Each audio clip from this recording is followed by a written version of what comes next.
Buno mulundi gwakubiri nga wabaawo obulumbaganyi nga buno okuva mu bantu abatannaba kutegeerekeka kigendererwa kyabwe wabula nga balaba abasirikale abali mu byambalo by'amagye.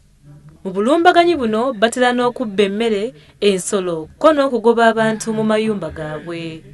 Omwogezi wa poliisi Fred Enanga annyonnyola nti bamaze okukwatagana n'ab'obuyinza okubayamba ku kino. Kabanjira Message yakubibwa essasi n'afiirawo mpozi munne Sunday Livingstone nga naye mulunzi yasobola okudduka era n'atuwa amawulire agasobodde okutuyamba mu kuwa amawulire eri bannaffe aba Southern Sudan ku kabondo ki akateebereza okuba nti kaali emabega w'obulumbaganyi. Enanga agattako nti bawadde Major General Martin Keny ennaku 5 zokka okuyimbula abawambe. Waliwo n'omulala eyaddukayo erinnya tukyalikuumye olw'okuba nti twagala asobole okutuwa amawulire agasobola okutuyamba ku kigendererwa ekyabo abajja ne balyoka bawamba Abannayuganda abawerera ddala 23.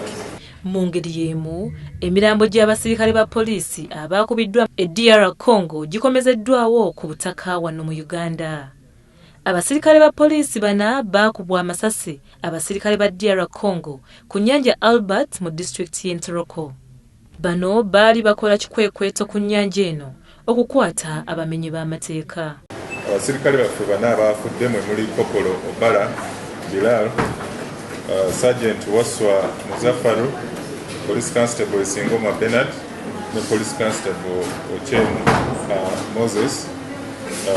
Twagala okuweereza okusaasirwa kwaffe eri famire zaabwe, ab'enganda n'ab'emikwano bonna aba Foreign Affairs oba abakola ku nsonga z'ebweru be bakulembedde mu kino okulaba nti emirambo gy'abasirikale baffe gikomezebwawo ku butaka n'okulondoola kiko kyavudde abasirikale baffe okukubwa amasasi.